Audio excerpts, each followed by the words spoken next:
한번 따라 하실까요? 대표와 연합의 원리. 대표와 연합의 원리. 대표와 연합의 원리가 무엇일까요?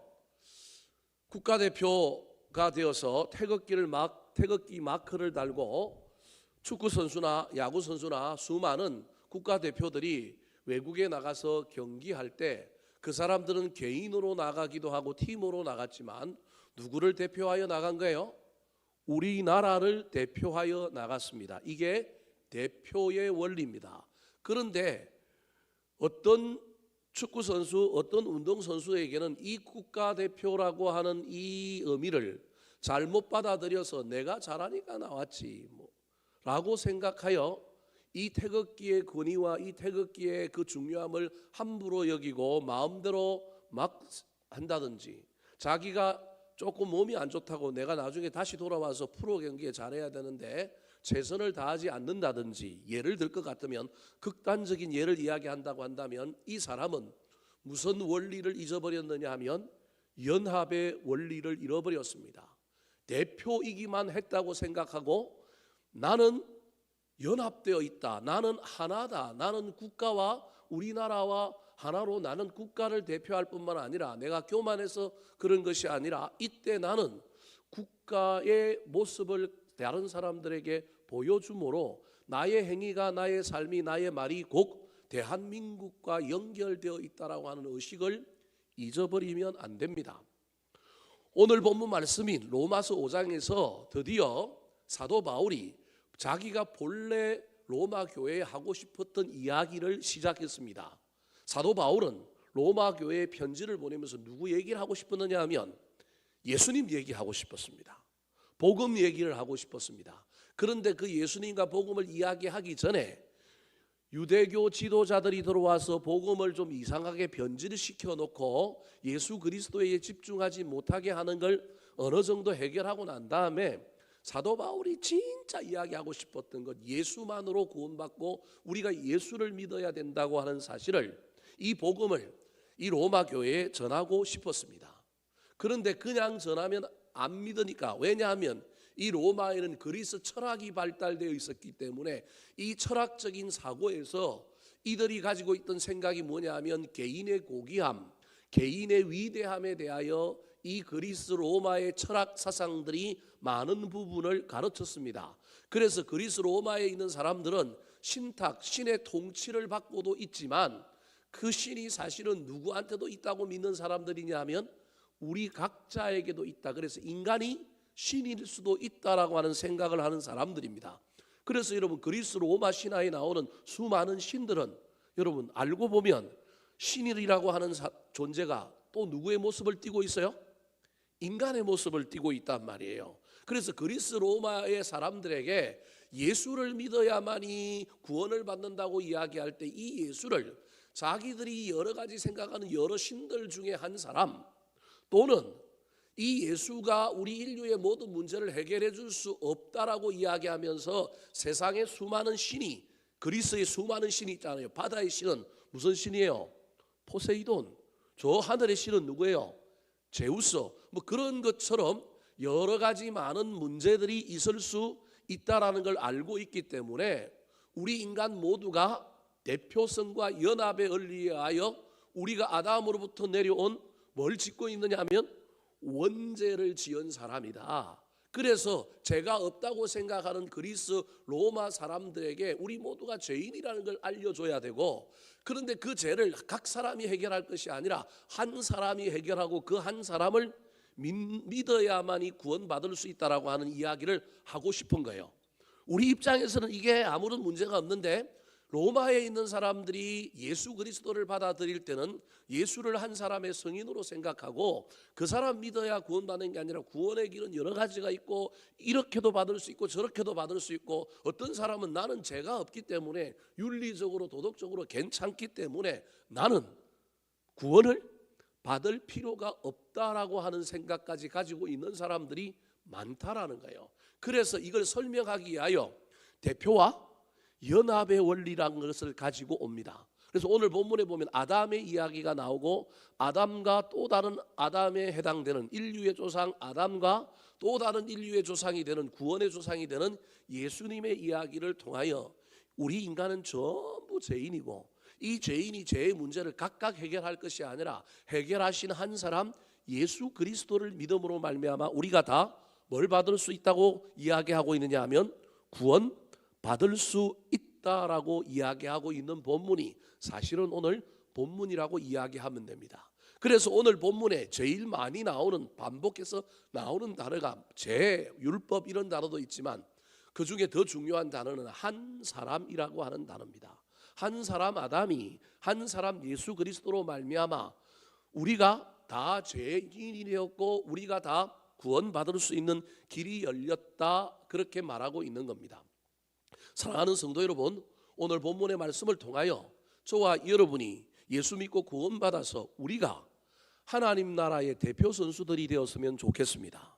더 나아가서 내가 우리 덕양중앙교회와 우리 하나님 나라와 연합되어 있는 존재로 우리가 다른 사람들에게 아담이 되지 말고 할 수만 있다면 좀 교만하게 들릴 수 있을지도 모르겠지만 예수 그리스도의 삶을 닮은 제자들이 되거나 예수 그리스도를 보여줄 수 있는 복음의 사람, 구원의 사람이 되었으면 좋겠습니다.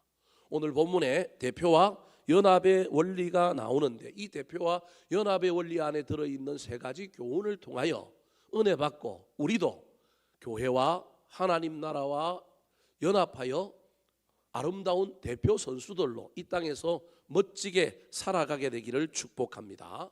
자, 그렇다면 오늘 본문에 나오는 이 대표와 연합의 원리에 나오는 이야기를 통하여 저와 여러분이 생각해보고 교훈받아야 할 일은 무엇일까요?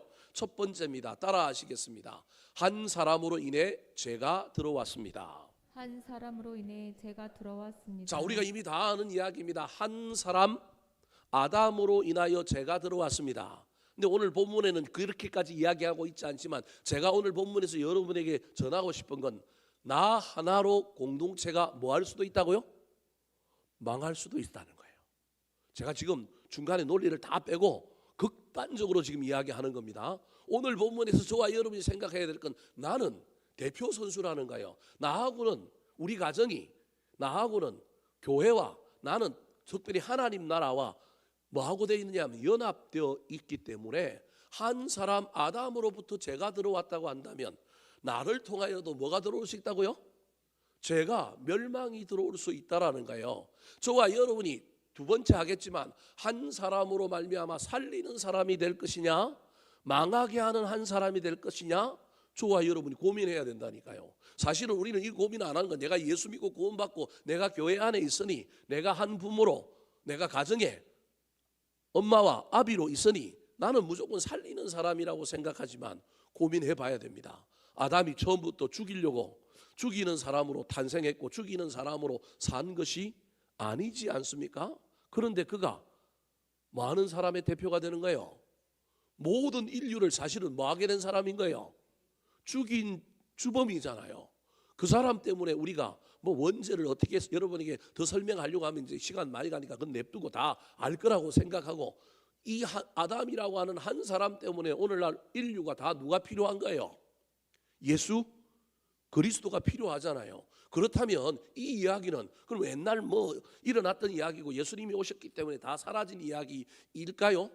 아니라는 거예요. 오늘날에도 저와 여러분이 예수 믿고 구원받았지만 저와 여러분이 각각의 신앙의 영역, 가정의 영역, 사업의 영역 어떤 영역에서든지 간에 이 원리는 여전히 통용되고 있다. 목사인 저로 말미암아 교회가 부흥하고 교회가 살기도 하겠지만 나 때문에 뭐도 할 수 있다고요?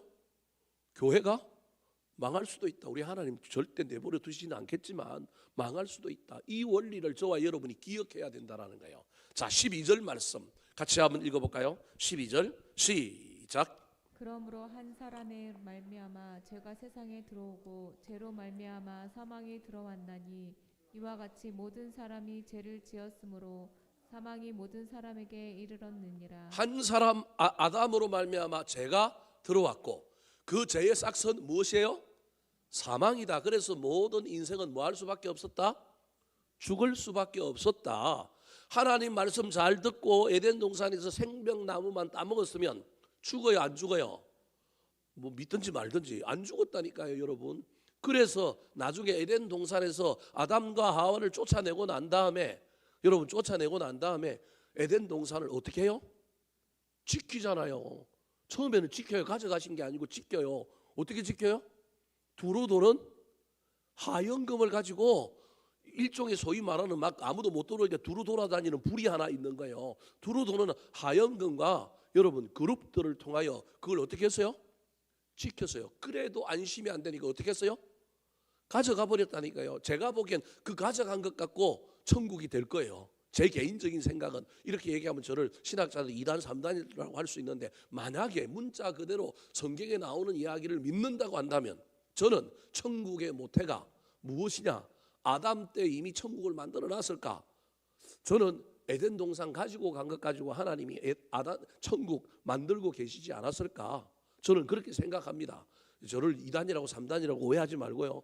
또 어디 가서 이 얘기해가지고 또 신학자들이 저한테도 시비 걸는지 모르겠지만, 여하튼 에덴 동산이라고 하는 실체가 성경에 있었다고 얘기하고, 그 안에 뭐가 있었느냐 하면 생명나무와 선악과를 있었는데, 무슨 나무를 따먹었어요? 생명나무를 따먹어서 사람이 안 죽었다라는 거예요. 물론 이 생명나무가 실제 나무냐 하나님과의 관계냐 뭐 여러 가지 이야기가 있지만, 일단 문자 그대로 보면 뭘 따먹어서 오래 산 거예요? 생명나무를 먹는 동안에 안 죽은 거예요. 사실은 그 생명나무가 하나님인 거예요. 하나님의 생명으로 인하여 우리는 안 죽는 존재가 나중에 되는 거예요, 저 천국에 가면. 그런데 그 생명나무 따먹고 범죄했는데도 오래 살까 봐 하나님이 에덴 동산을 막았다니까요. 그래서 옛날에 제일 오래 산 사람이 누구예요?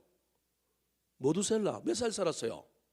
969살. 왜 우리는 그 나이까지 못 살까요? 나이 계산법이 다를까요?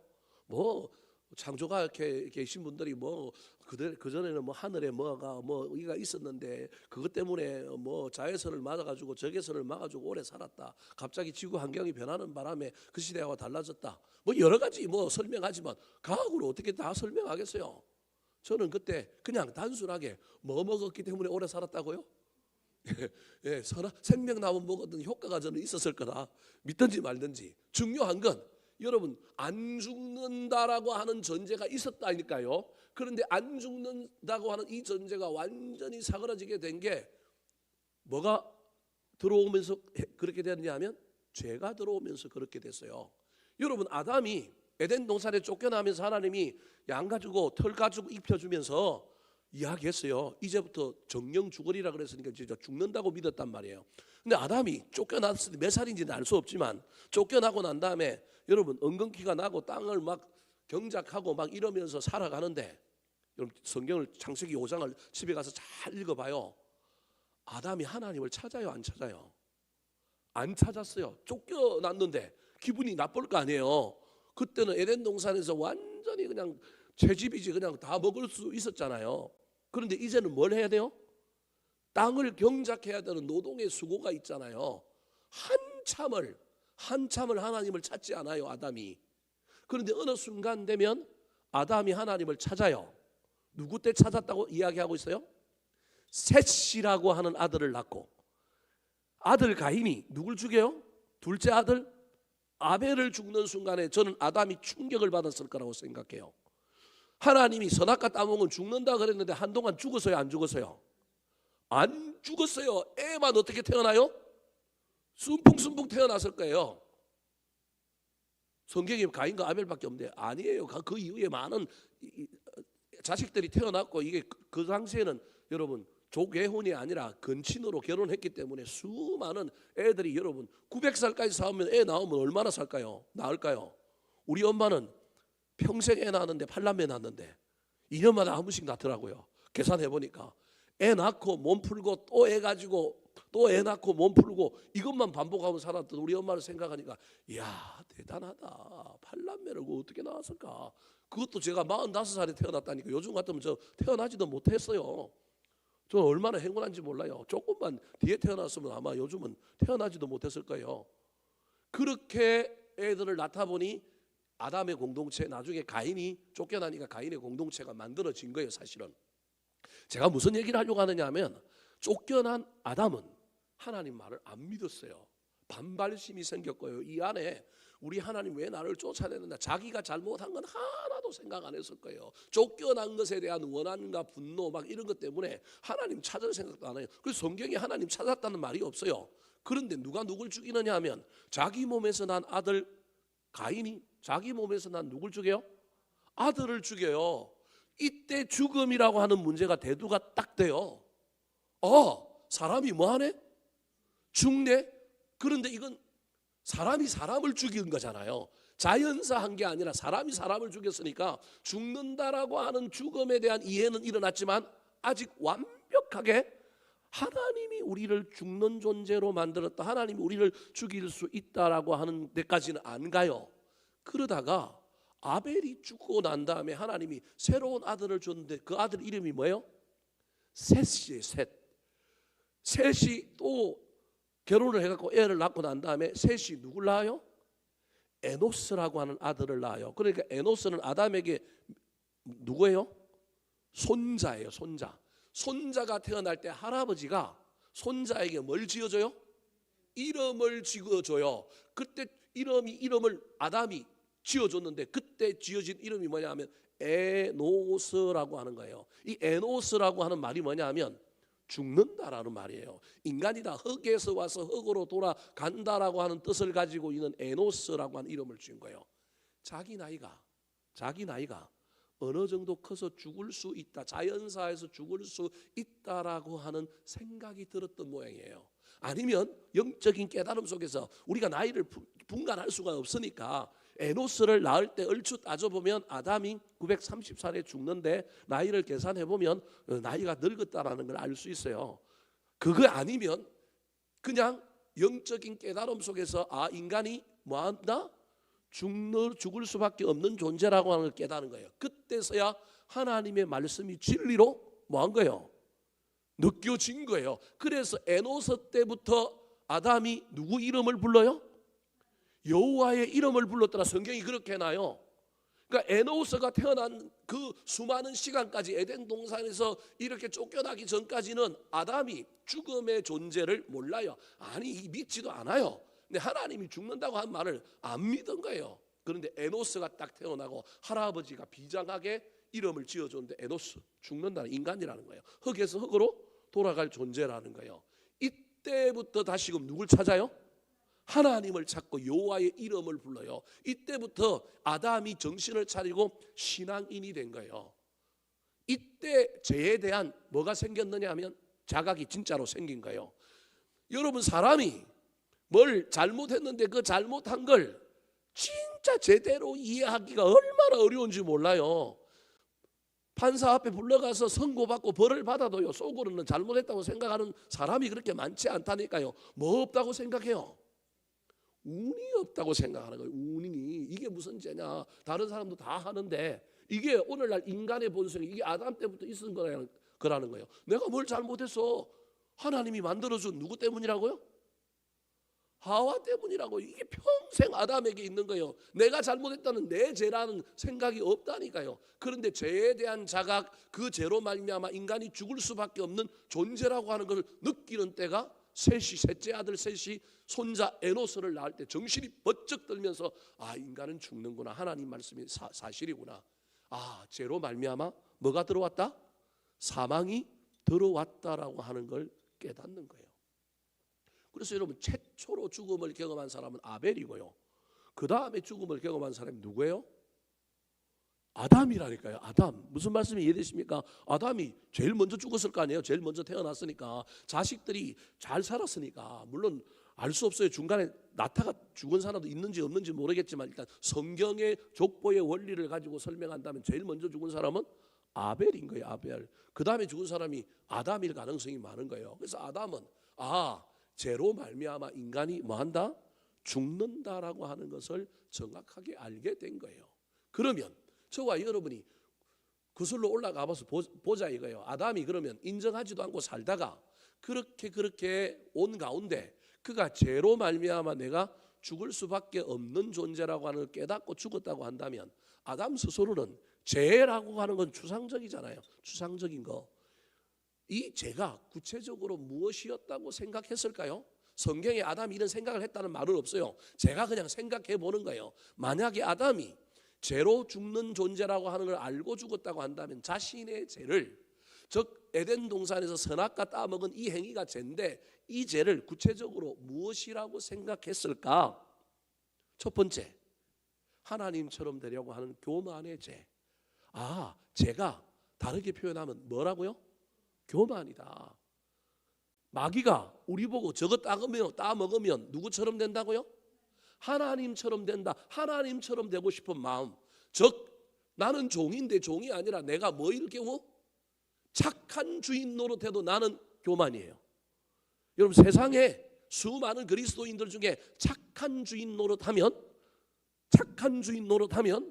죄를 안 짓는다고 생각하는 사람들이 있어요. 내가 돈을 잘 쓰면 되지. 그죠? 돈을 잘 쓰면 되지. 근데 돈을 쓰는 건 누가 주인이에요? 내가 주인이에요. 내가 돈 버는데 내 돈 쓰는데 내가 주인이지. 목사님 무슨 이상한 소리를 하고 있어요. 근데 그게 아니라 이 돈의 주인이 누구라고요? 하나님. 그래서 우리 그리스도인들 중에 착각하고 있는 게 내가 착각하고 착하게 주인 노릇하면 문제없다고 신앙생활하는 사람들이 얼마나 많은지 몰라요. 여러분 착하게 주인 노릇해도 뭐라고요? 죄라니까. 그게 교만이라니까요. 주인은 누구밖에 없어요? 하나님밖에 없어요. 내가 벌어도 내 은사, 내 달란트, 내 것이라도 여러분 주신 분은 하나님이다. 나는 주신 분의 뜻에 맞게 써야지. 그래서 늘 주님 앞에 물어봐야 된다니까요. 아담이 저는 이렇게 생각한다는 거예요. 아담이 그런 말 했고 성경에 그런 말이 있다는 게 아니라 아담이 죄로 말미암아 내가 죽는데 나 무슨 죄로 죽느냐? 무슨 죄로 죽었다고요? 교만. 하나님처럼 되려고 하는 교만의 죄로 죽었다. 또 하나는 따 먹으면 정령 죽으리라 그랬는데 여러분 뭐 했어요? 불순종했잖아요. 순종하지 않고 뭐 했어요? 불순종했잖아요. 그래서 두 번째 제가 보기에 아담이 죽으면서 나 죄로 말미암아 죽는데 내 죄는 선악과 따먹었지만 선악과 따먹은 행위 가운데 어떤 죄가 있느냐 구체적으로 첫 번째는 무슨 죄요? 교만의 죄. 하나님처럼 될까 봐 따먹지 못하라 그런다. 그래 좀 그럼 하나님처럼 되겠지. 아이고 그래 나도 하나님처럼 한번 돼보자. 그런 마음이 첫 번째 교만이라고 한다면 여러분 누구 말을 들어야 돼요? 저와 여러분은 하나님 말을 들어야 되는데 지금 누구 말을 들었어요? 아담이 뱀의 말을 들었잖아요. 하와의 사람의 말을 들었잖아요. 저와 여러분이 하나님 말을 들어야 되는데 우리는 인생 살면서 때로는 사람 말 듣고요. 때로는 심지어 누구 말 듣는다고요? 뱀의 말을 듣는다. 이게 무슨 죄 뭐라고요? 죄라니까요. 죄. 여러분 죄. 우리는 불순종하면 그냥 여러 개 중에 아주 작은 한 부분이라고 생각하는데요. 여러분 불순종은 그런 게 아니에요.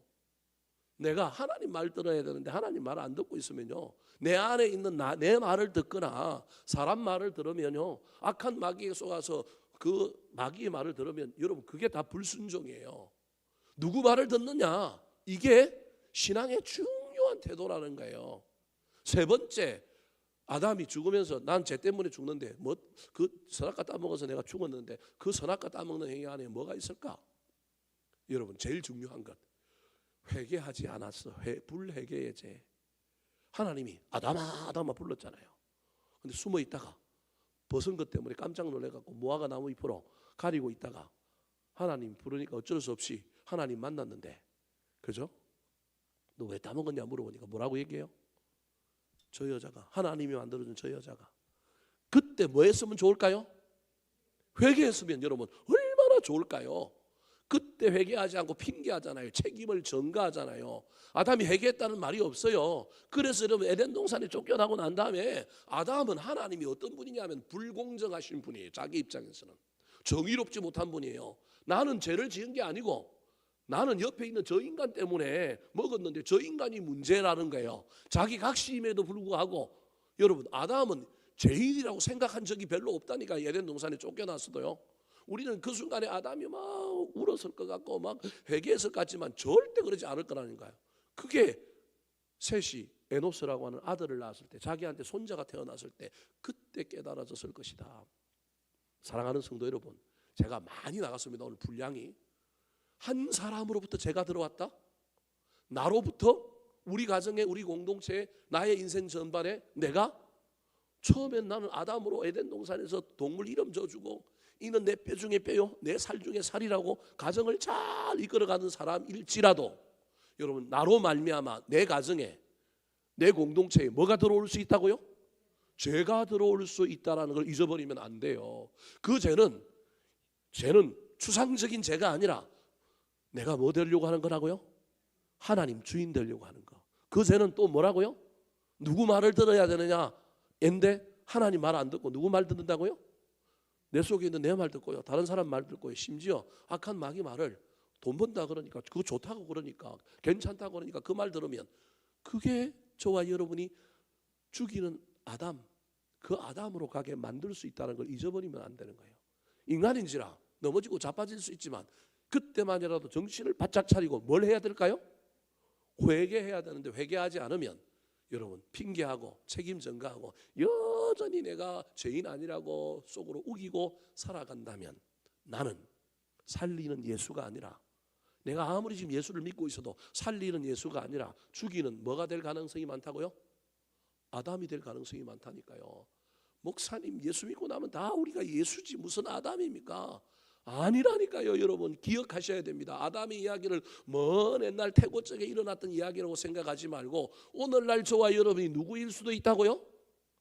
아담일 수도 있다는 사실을 기억하셔서 저와 여러분이 아담 되지 말고 살리는 누가 되자고요?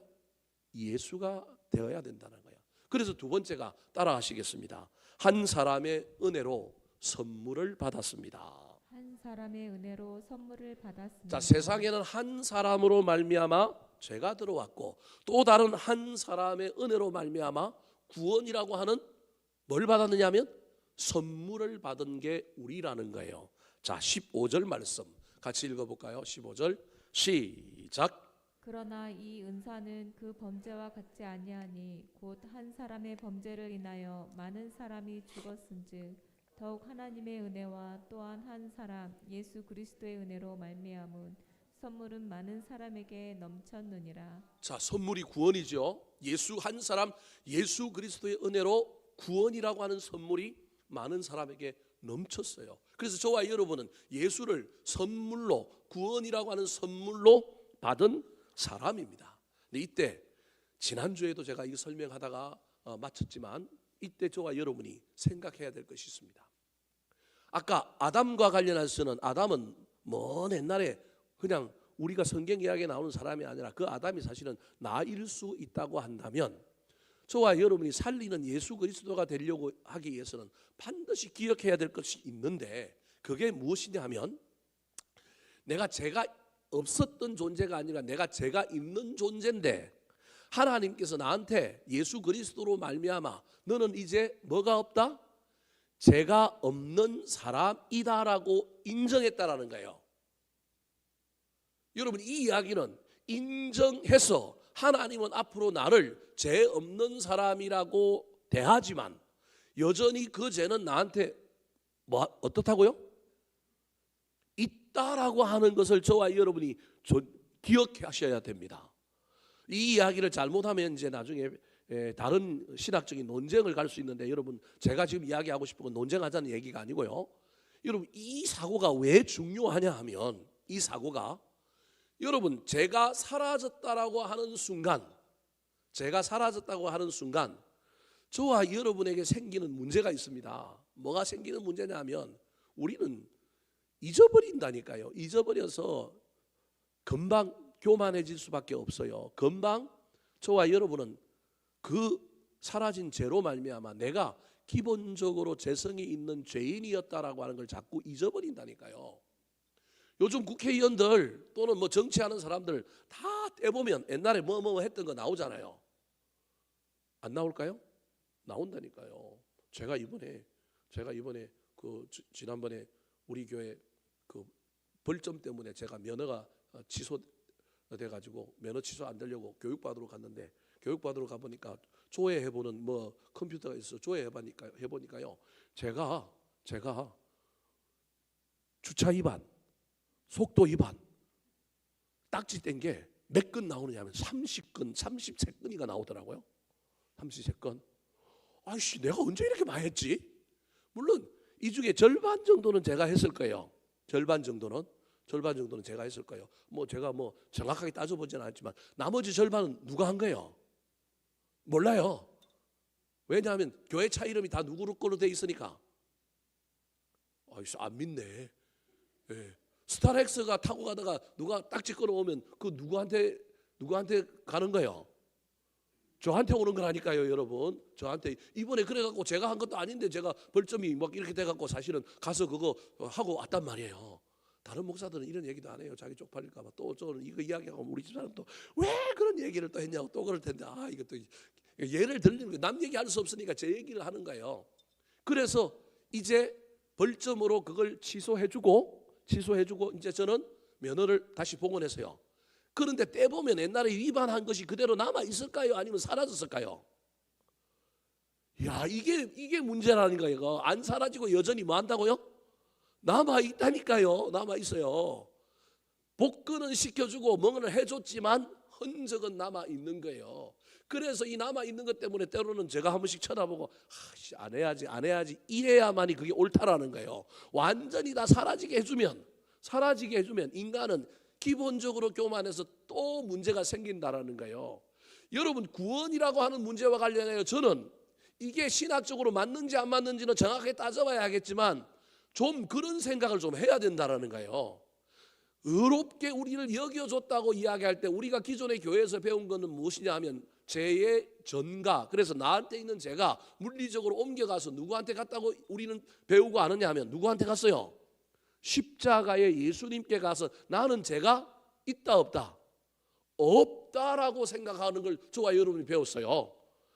그게 지금 제가 틀렸다고 얘기하는 게 아니라, 그런데 그건 죄가 없어진 것에 대한 놀라운 예수 그리스도의 구속의 사역을 이해하고 그것에 대한 은혜를 이해하는 데는 아주 도움이 되는 신학적인 논리지만, 신학 사상이지만, 그로 말미암아 우리 인간이 내가 죄인임을 까먹고 방종하고 교만하고 뭘 못 누릴 때가 많으냐 하면 저와 여러분이 겸손의 은혜를 못 누릴 때가 많은 문제가 생긴다라는 거예요. 그래서 신학의 또 다른 안팎에서는 죄가 없어진 게 아니고 여전히 죄가 나한테 있는데, 또는 그걸 죄라고 표현하면 이상하지만 죄의 속성은 나한테 있다. 내가 저지른 죄는 사라졌지만 죄의 속성은 나한테 있다. 그래서 저와 여러분이 예수를 믿으면서 이 죄의 속성을 다스리는 경지까지 나아가서 신앙을 저와 여러분이 발전시켜야 된다. 이걸 이제 성화의 논리 속에서 이야기하시는 분들이 있어요. 예수 믿고 구원받았지만 죄가 없어졌지만 죄의 속성들이 나한테 남아 있어서 저와 여러분이 그것을 예수 믿고 난 다음에 구원의 문제와 관련된 죄는 다 사라졌다 할지라도 죄의 속성이 우리 가운데 남아 있는 그것을 우리는 다스리고 우리는 그걸 해결하기 위하여 우리의 삶을 예수 믿고 난 다음에 롤러코스터를 타긴 타지만 신앙의 성장과 성숙을 통하여 우리는 인간을 나중에 성화하는 데까지 나아가야 한다. 나중에 이 성화가 나중에 영광스럽게 하는 어디까지 가야 되냐면 영화까지 나아가야 되는데, 인간의 영화는 이 땅에서는 없다. 어디 가야 영화스럽게 되는 거예요? 천국 가서. 저는 이 두 번째 신학적인 관점을 가지고 여러분에게 이야기하려고 하는 거예요. 앞에 했던 것이 틀렸다고 얘기하는 게 아니고요. 때로는 저와 여러분이 이 두 번째 관점을 얘기하면 이게 펠라기우스적이라고 하는 신학의 논쟁과 관련이 있는 것이지만, 한편으로는 저는 목사로서 우리 교인들에게 이 죄의 문제를 어떻게 이야기하고 앞으로 신앙의 성장과 성숙의 문제를 어떻게 이야기해야 될까라고 이야기할 때 이 로마서에서 제가 늘 공부를 하면서 찾고 깨닫는 것 중에 하나는, 한 번은 이런 설교는 해야 되겠다. 그래서 우리 지금 감리교회에서 오신 우리 김종회 목사님은 제 설교를 들으면서 이거 지금 막 아슬아슬하게 느낄 수도 있어요. 그럼에도 불구하고 저는 이 이야기를 하고 싶은 거예요. 잘 한번 들어보세요. 저와 여러분이 은혜로 뭘 받았어요? 선물을 받았어요. 은혜로 선물을 받았으니 여러분, 선물이 나한테 있는 사람과 선물을 써버린 사람이 있어요. 선물이 예수 그리스도라고 한다면, 선물인 예수 그리스도가 나한테 있는 사람은 그 예수 그리스도 때문에 나는 자유하긴 해요. 나는 죄에서 노임을 받았어요. 자유하고 노임을 받았기 때문에 막 무분별하게 살자는 얘기가 아니라, 그래서 여러분 구원파는 특별히 너 언제 구원받았어? 물어보고 난 다음에 그거 없으면 구원받았다 그래요, 못 받았다 그래요? 구원받았는데 죄책감이 있으면 너 구원받았다 그래요, 못 받았다 그래요? 못 받았다 그래요. 그래서 다시 예수 믿어야 돼. 다시 우리 구원파 교회 와서 복음 듣고 신앙생활 하는 가운데 신앙생활 하다 보면 이제 죄의 정죄감, 죄의 죄책감이 나한테 완전히 없어지게 그때에 내가 뭘 받았다고요? 구원받았다. 이게 구원파의 논리 중에 하나예요. 여러분, 저와 여러분이 잘못 이해하면 제 책이 전가되어 있기 때문에 나한테 죄가 없다라고 하는 순간 그 죄가 없는 것을 죄책감이나 부담감이나 이런 것이 없는 상태로 살아가는 것을 신앙의 어떤 것으로만 이해한다면 정말로 구원파의 논리가 우리 안에 들어와서 우리를 이상하게 만들 수 있다니까요. 저는 그래서 구원파의 논리에 반대되는 이야기이기도 하지만 때로는 좀 우리 정통 기독교 안에 가지고 있어야 될 이야기 중에 하나가 예수 그리스도를 은혜로 받아서 구원으로 받아서 선물로 받은 우리라고 한다면 적어도 우리 안에 뭐가 남아 있어야 되느냐 하면 은혜는 남아 있어야 되지 않겠느냐. 그러면 은혜는 남아 있으려고 하면 은혜는 반드시 내가 어떤 존재였는지에 대한 이해가 있어야만이 은혜가 있지 않습니까? 내가 옛날에 취지를 못 살았는데, 내가 옛날에 힘들었는데, 제가 옛날에 전도사 할 때 장로님 한 분을 만났는데 그 장로님이 제가 학교 다닐 때, 신대원 다닐 때, 대학원 다닐 때 저한테 등록금을 다 대주셨어요. 심지어 생활이 힘들다고 전도사 사례 받아가지고 못 산다고 매월 50만 원이니까 얼마씩 때로는 생활비도 주셨어요. 생활비도 주셨어요. 그런데 제가 이게 경상도 놈이라서 선물도 한번 드리고 이랬어야 되는데 있는 동안에 그거 그냥 그대로 홀라당 받아먹고 그냥 한 번도 마음을 못 전했어요.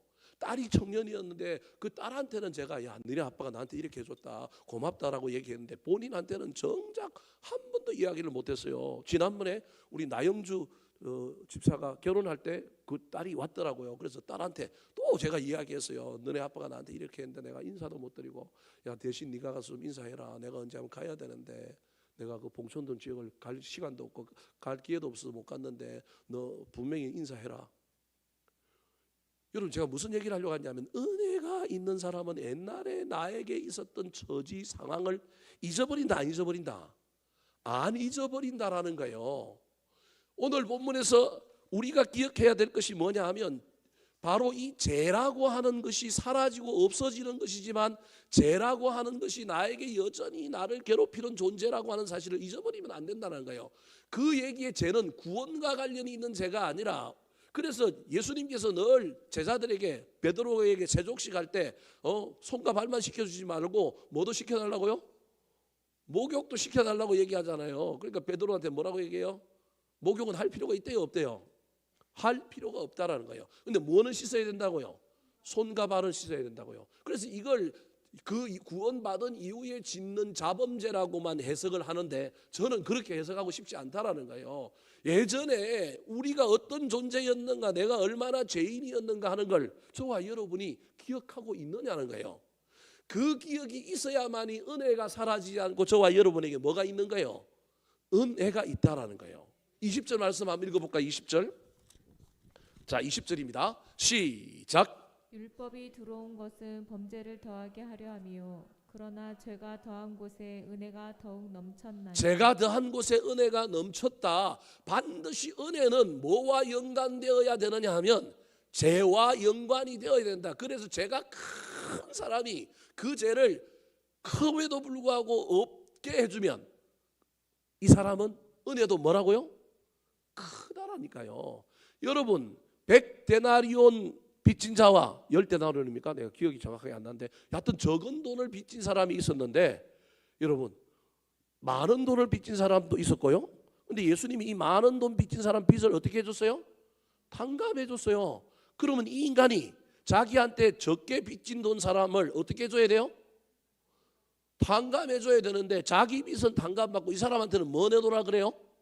돈 내놓으라고 그런 거예요. 이 사람에게 지금 뭐가 없는 거예요? 은혜가 없는 거예요. 은혜가 없는 이유는, 아니 분명히 은혜를 받았는데 왜 은혜가 없어요? 뭐에 대한 인식이 없는 거예요? 자기가 예전에 어떤 존재였는지, 내가 얼마나 죄인이었는지에 대한 이해가 없는 거예요. 여러분, 그러므로 저와 여러분이 오늘날 신앙생활을 함에 있어서 반드시 저와 여러분이 사라지지 말고 붙들어야 할 것은 뭐냐면 은혜라는 거예요. 근데 그 은혜가 더 저와 여러분의 삶에 넘쳐 흐르려면, 그 은혜가 사라지지 않으려고 한다면 내 삶에 반드시 내가 뭐였다는 걸 잊어버리면 안 된다고요? 죄인이었다라고 하는 걸 잊어버리면 안 된다는 거예요. 그래서 제가 목사인데도 불구하고 제가 옛날에 과거의 저의 이야기를 하는 건 제 인격에, 저의 목회에 전혀 도움이 안 되지만, 그러나 저는 개인적으로 그래도 그런 이야기를 함으로 말미암아 내가 그걸 잊어버리지 않고 있다. 내가 옛날에 어떤 존재인지, 내가 지금은 뭐 그럴싸하게 목사인 것처럼 인격자인 것처럼 이렇게 설교하지만 예전에 내가 이런 사람이었다. 그런데 이런 사람을 이렇게 만들어 주신 그 놀라운 하나님의 은혜에 대한 걸 나는 잊어버리지 않고 있다라는 거예요. 사랑하는 성도 여러분, 저와 여러분이 어떤 죄인이었는지에 대한 것을 잊어버리지 말았으면 좋겠습니다. 그리고 그 죄를 바꾸어 주신 하나님의 놀라운 은혜가 저와 여러분에게서 사라지지 않는 삶을 살았으면 좋겠습니다. 더 나아가서 그 삶을 살려면 아까 예를 들었던 것처럼 더 큰 돈을 빚졌는데 그 빚을 탕감받았다고 한다면, 작은 것을 나한테 빚져간 사람에게 저와 여러분이 그걸 어떻게 해줘야 될까요? 탕감해주는 은혜로운 삶을 살아야 하지 않겠습니까? 제가 지금 무슨 얘기를 하려고 여기까지 왔느냐 하면요, 구원받은 은혜가 큰 사람은, 구원받은 은혜가 큰 사람은 다른 작은 어떠한 불편한 것, 나를 힘들게 하는 것, 내 감정을 상하는 것, 나를 막 찌르는 것, 내 자존심을 상하는 것, 배신감, 이 은혜 때문에 그걸 다 어떻게 할 수 있다고요? 받아들이고 수용하고 참을 수 있다라는 거예요. 근데 이 은혜가 약한 사람은 자주 작은 것 때문에 내가 배신당하고 내가 억울하고 내가 힘든 것 때문에 저와 여러분이 자주 날카롭게 인생을 살아가거나 하나님 앞에 저와 여러분이 때로는 원망과 불평으로 살아갈 가능성이 많다라는 겁니다. 그래서 우리가 이야기해야 될 은혜 중에 최고의 은혜는, 아까 내가 죄인이었는데 나를 구원해 주신 그 놀라운 구원의 은혜가 저와 여러분에게 제일 크게 있어야 하는 거예요. 그래서 제가 큰 곳에 은혜도 넘쳤다라고 하는 아까 20절의 이야기에 그 죄가 저와 여러분이 사소하게 짓는 죄가 아니라 우리 모두가 다 죄인으로 죽을 수밖에 없었다라고 하는 그 죄, 구원의 그 죄를 공동체 안에 있는 모든 사람들이 다 크게 붙들고 살아가면 사실은 문제될 것이 있을까요? 없을까요? 없다니까요, 사실은. 근데 이게 지금 안 되는 거예요. 그래서 오늘날 설교도 마찬가지요. 교회 안에 제일 중요한 메시지가 전부 이 근본적이고 근원적인 이 은혜에 대한 이야기가 아니라 세상에서 뭘 가졌느냐, 무슨 어려움이 있었는데 이게 어떻게 해결됐느냐, 뭐 자녀들은 어떻게 되고 사업은 어떻게 되고 뭐는 어떻게 되고 뭐가 어떻게 됐는데 이게 어떻게 해결되고, 여러분 그 문제가 안 중요하다는 얘기가 아니에요. 거기에도 은혜가 있어요. 그럼에도 불구하고 그거 이야기하고 거기에 대한 설교의 초점과 거기에 대한 신앙의 문화가 만들어지고 난 다음에 그냥 각자가 해결해야 될 중요한 문제, 다 예수 믿고 구원받았으니 그 예수 믿고 구원받은 것에 대한 은혜는 이제 교회 안에서 사라져 가거나 한두 번 언급되거나 이렇게 지나가는 일들로 말미암아 우리의 신앙생활이 점점 예수를 믿는데도 불구하고 작게 은혜를 베풀어야 하는 부분에 은혜를 베풀지 못하고 그 작게 베풀어야 될 은혜를 더 큰 문제로 만들어버리는 신앙생활을 하고 있다는 사실을 기억해야 한다는 겁니다. 지금 사도 바울이 로마 교회에 편지를 보내면서 제가 더한 곳에 큰 것에 뭐도 크다고요? 은혜가 넘쳤다라고 하는 이 이야기 속에 저와 여러분이 앞으로 살아가야 될 삶에 있어서, 로마 교인들이 살아가야 될 삶에 있어서 제일 중요한 건 바로 이 구원의 은혜라는 거예요. 그래서 여러분, 로마에서부터 시작된 그 핍박 속에서 로마 교회 교인들이 무저항으로 나아가고요, 로마 교회 교인들이 그 속에서 제일 먼저 핍박을 받는데도 견디잖아요. 그 견딤의 이유가 무엇 때문이냐면 구원받은 은혜 때문이라고 하는 사실을 기억하셨으면 좋겠습니다. 사랑하는 성도 여러분, 저와 여러분이 구원받은 은혜 사라지고 흩어지고 다른 은혜 때문에 너무 목말라고 다른 은혜가 우리를 막 지배하지 못하도록 저와 여러분이 자주 예전에 내가 어떤 존재였는지, 자주 저와 여러분이 어떤 하나님의 놀라운 은혜를 입었는지 기억했으면 좋겠습니다. 그리고 그 기억이 어디로 갔으면 좋겠느냐 하면 다른 사람을 대하는 삶의 태도, 신앙의 태도로 옮겨갔으면 좋겠습니다. 내가 누군가를 향하여 은혜롭게 살고 있는가? 내가 그 은혜가 있는가 없는가? 내가 받은 복 때문에 은혜로우냐? 내 삶이 지금 윤택하기 때문에 내가 요즘 하나님께 기도해서 응답 받은 것 많아갖고 은혜로운 거? 그러면 응답 안 받으면 안 은혜로울 거예요.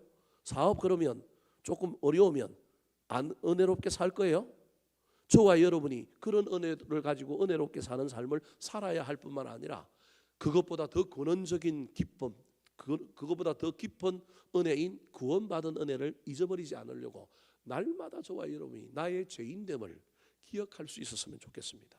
예수 믿고 나면 죄에서 해방되었고 예수 믿고 나면 우리는 죄인이 아니라 의인이라고 이야기하지만 그럼에도 불구하고 저는 여러분에게 자주 내가 어떤 존재였는가, 내가 예수 믿기 전에 어떤 존재였는가, 나는 어릴 때부터 뭐 엄마 배 붙이고 그냥 교회 다니고 11조하고 헌금하고 그냥 예배 드리고 헌신하고 봉사하고 여기까지 한 번도 내가 나시린처럼 딴 데 가지 않았고 여기껏 잘 살았는데 제가 그런 게 뭐 있습니까? 그래도 그 사람에게도 무엇이 필요하냐면 죄인이었다.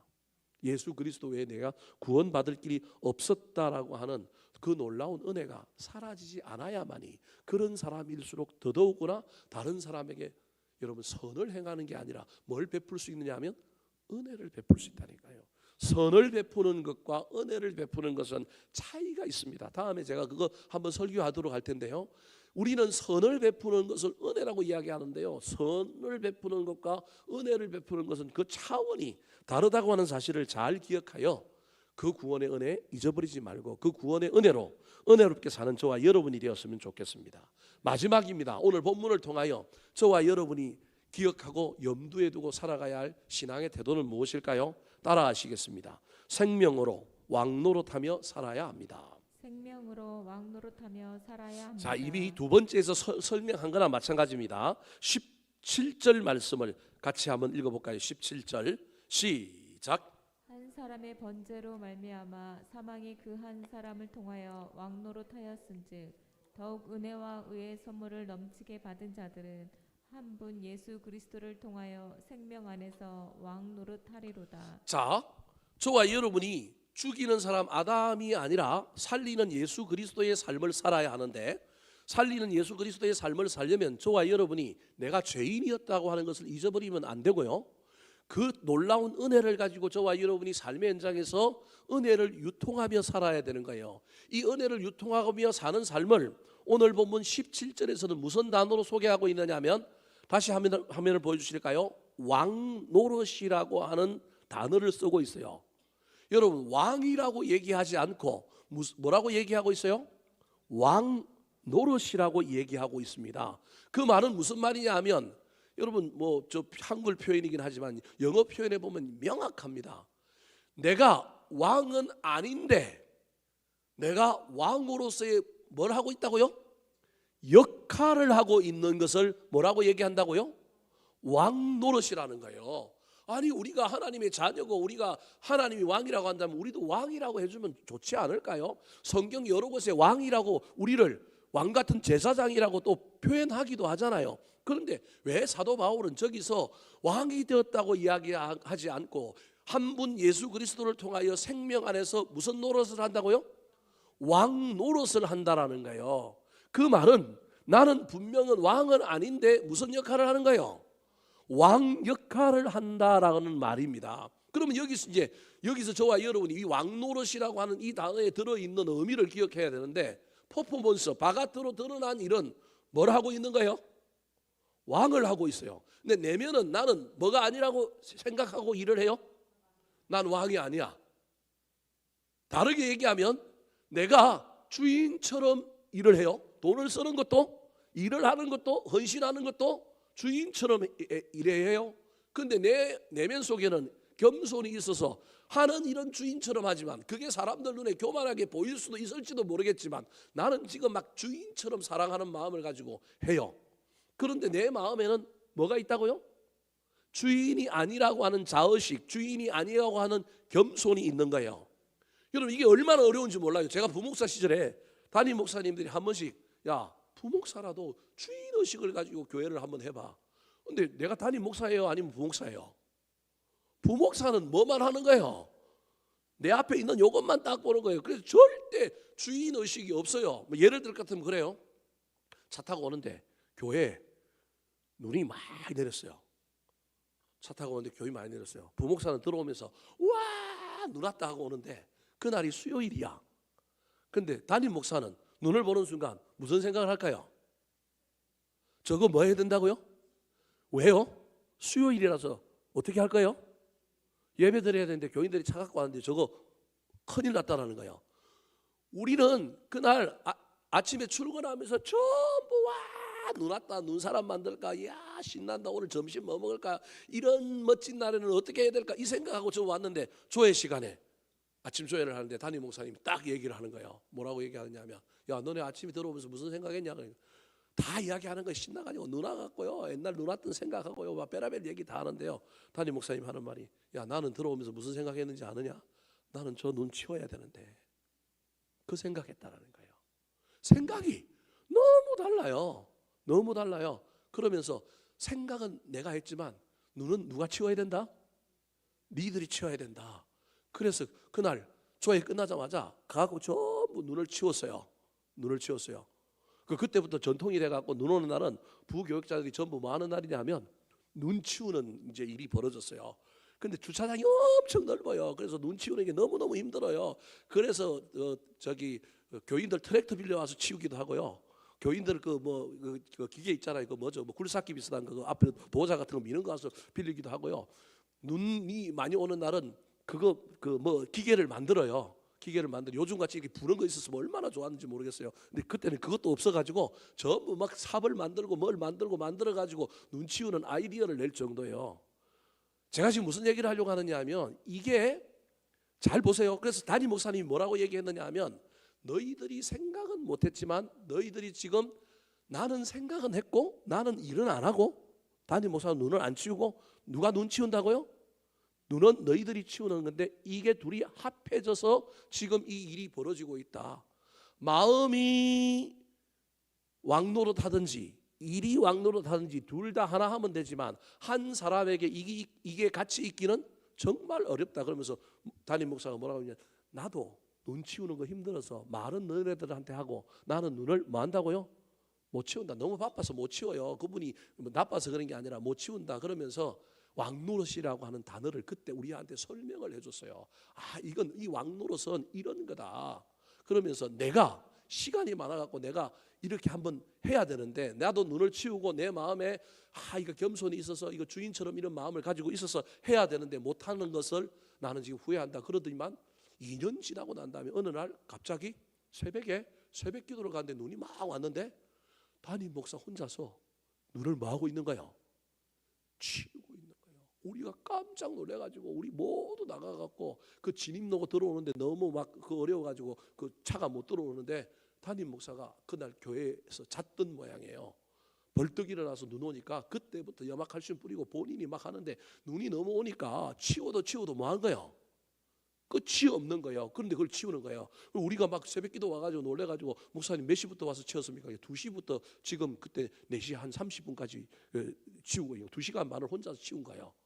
우리가 깜짝 놀래가지고 우리가 치우면서 아니 왜 그러셨어요? 우리 부르시면 되죠. 그랬더니 지난번에 자기가 했던 말이 생각이 나서 자기는 눈이 조금 덜 올 줄 알고 치우다 보면 눈 안 올 줄 알고 나도 한번 몸소 실천해봐야지 생각만 그게 아니라 내가 행동도 그렇게 해봐야지 했는데 자기 뭐 할 뻔했다고요? 죽을 뻔했다고. 다음부터 내가 안 하더라도 이해해라.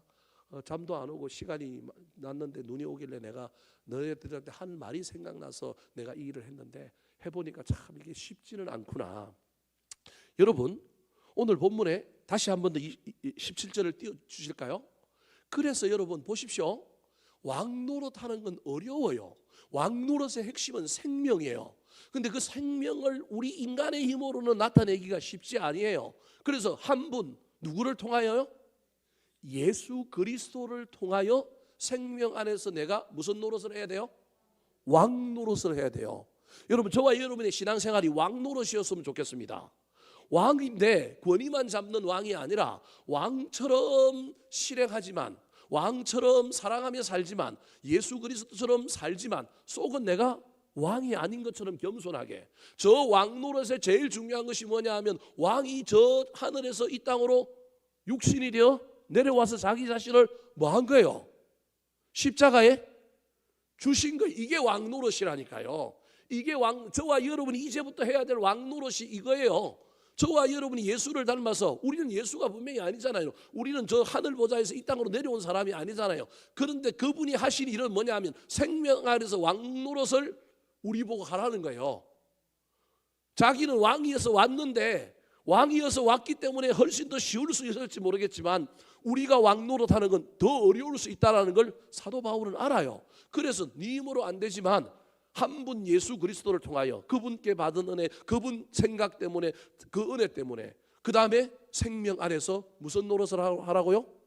왕 노릇을 하는 거예요. 왕 노릇의 핵심이 바로 생명을 살리기 위하여 십자가에 자기 자신을 뭐 하는 거예요? 내어주는 거예요. 그러므로 저 본문을 읽을 때마다 저와 여러분이 왕 노릇이라고 하는 단어에서 무엇을 생각해야 되느냐 하면 십자가를 생각해야 돼요. 근데 그 십자가는 여러분 우리 힘으로는 질 수 있어요, 없어요?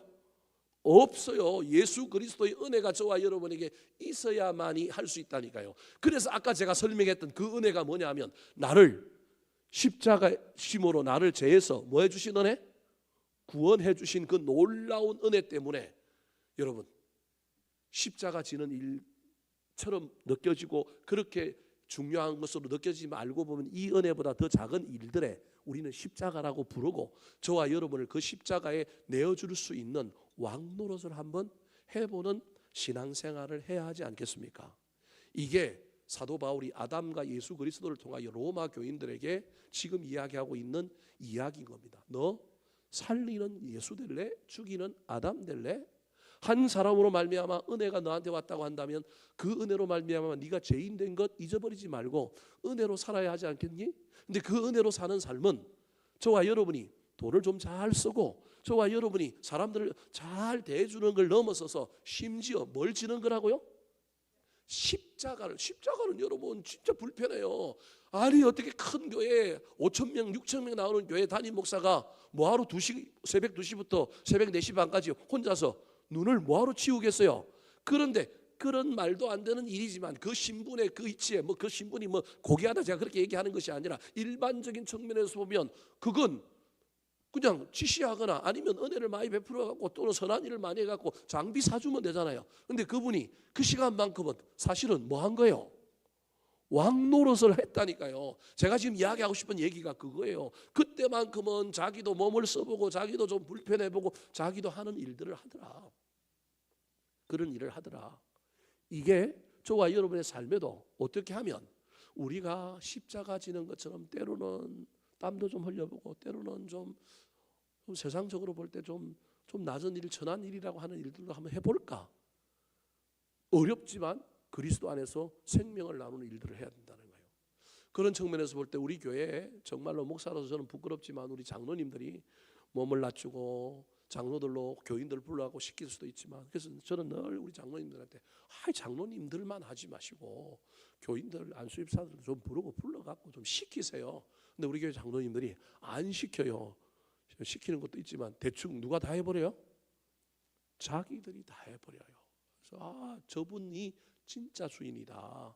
목사가 주인처럼 일해야 되는데 목사는 주인처럼 일을 못하는데 정말로 목사가 아니지만 하는 일은 누구처럼 일을 하고 있느냐 하면 목사처럼 하고 있고 마음에는 겸손함이 있어서 그분들이 절대 목회 건의에 도전하거나 자신들이 목회자라고 막 우기고 이렇게 하는 모습이 아닌 진짜 왕노릇하고 있는 수많은 교인들이 우리 교회에 있는 것을 보면서 야, 이게 진짜 예수 그리스도의 복음을 삶으로 살아내는 사람들이구나, 그런 마음들을 많이 가지게 됩니다. 사랑하는 성도 여러분, 저와 여러분은 하나님 나라의 대표 선수입니다. 국가대표입니다. 우리는 교회와 하나님 나라와 예수 그리스도와 복음과 연합되어 있습니다. 그러므로 우리는 여러분 죽이는 아담이 되지 말고 살리는 예수 그리스도가 되었으면 좋겠습니다. 더 나아가서 은혜로 선물을 받았으니 그 은혜를 유통했으면 좋겠고, 그 은혜를 유통하는 방법 중에 하나가 때로는 무슨 노릇 하자고요? 왕노릇인데, 우리가 기본적으로 알고 있는 왕노릇, 템템하는 왕노릇이 아니라 왕노릇의 핵심은 뭐라고요? 십자가. 정말로 굳은 일, 낮은 일도 해보는 일들을 저와 여러분이 결단하고, 일평생 그렇게 살 수는 없겠지만 한두 번만이라도 저와 여러분이 이 왕노릇을 진짜 해보는 아름다운 신앙인들이 되기를 예수님의 이름으로 축원합니다. 한번 따라 하실까요? 대표와 연합의 원리. 한 사람으로 인해 제가 들어왔습니다. 한 사람의 은혜로 선물을 받았습니다. 생명으로 왕노릇하며 살아야 합니다.